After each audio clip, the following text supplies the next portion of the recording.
जहां पर बिहार में कोरोना वायरस लगातार कहर बरपा रहा है, सरकार की माथे की शिकन बढ़ गई है, तो दूसरी तरफ अब बाढ़ भी बहुत बड़ा टेंशन सरकार के लिए बन चुकी है। खगड़िया में कोसी और बागमती नदी का जो वाटर लेवल है वो लगातार बढ़ता जा रहा है, खतरे के निशान को टच करने वाला है। और इस बीच में जो मौसम विभाग की तरफ से भविष्यवाणी की जा रही है वो भविष्यवाणी भी सही साबित हो रही है।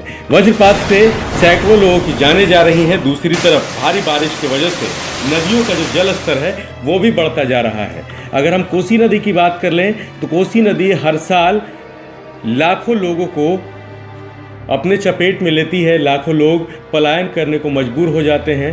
हज़ारों के हज़ारों गांव कोसी नदी में समा जाते हैं और एक बार फिर से कोसी नदी अपनी कहर बरपाने के शुरुआती हिस्से में पहुंच चुकी है। कई जगहों पर कटाव भी शुरू हो चुका है और लगातार जलस्तर बढ़ने से लोगों के जहन में टेंशन भी बढ़ती जा रही है। इधर अगर हम बागमती नदी की बात करें तो बागमती नदी में भी लगातार हो रही बारिश की वजह से उसका भी जलस्तर बढ़ता जा रहा है। बिहार सरकार ये दावा कर रही है कि सभी तरह के काम किए जा रहे हैं। खास करके सवाल उठता है स्परों पर। स्पर जो कि नदी की धारा को मोड़ने के लिए हर साल मरम्मत किया जाता है, उनका बनाए जाते हैं, लेकिन वो स्पर सही से न होने के कारण नदी के कटाव जारी रहता है। दरअसल स्पर होता है कि कटाव को रोकने के लिए बीच बीच में शील्ड बनाई जाती है, जिससे नदी की धारा टकरा करके मुड़ जाती है और गांव में नहीं पहुंच पाती है और मिट्टी का कटाव रुक पाता है। लेकिन स्परों की तादाद इतनी नहीं है बिहार में कि उससे पूरी तरह से कोसी नदी पर काबू पाया जा सके।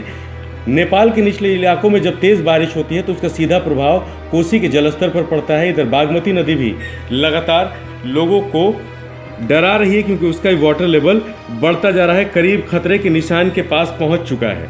इधर गंगा के जलस्तर की हम बात करें तो फिलहाल इजाफा तो है लेकिन कम है।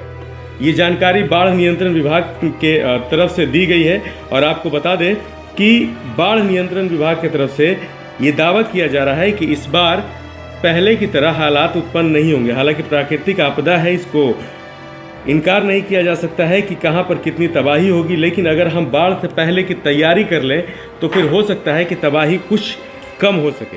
हम बिहार के अगर कुछ और जिलों की बात कर लें, मुंगेर की बात करें या फिर पटना जिले के आसपास के इलाकों की बात कर लें तो वहां पर भी नदियों का जलस्तर बढ़ता जा रहा है। बिहार के गोपालगंज जिले में भी गंडक नदी लगातार अपना प्रकोप दिखा रही है। कई इलाकों में बाढ़ का पानी घुस चुका है, कई गांवों से मुख्यालय का संपर्क टूट चुका है। वहां पर लोग मांग कर रहे हैं। पिछले दिनों आपने देखा था किस तरह से गोपालगंज में नदियों का जलस्तर बढ़ने के कारण लोग स्टीमर और बोट की मांग कर रहे थे कि जो संपर्क टूट गया है, जो सड़कें हैं पानी के अंदर चली गई हैं, उसके ऊपर से नदी बह रही है, तो ये व्यवस्था होनी चाहिए कि लोगों को अपने काम काज के लिए सरकार की तरफ से नाव उपलब्ध कराई जाए। इसके साथ ही साथ अगर हम मुजफ्फरपुर की बात करें तो मुजफ्फरपुर में भी कई इलाकों में वाटर लेवल बढ़ने की खबर है।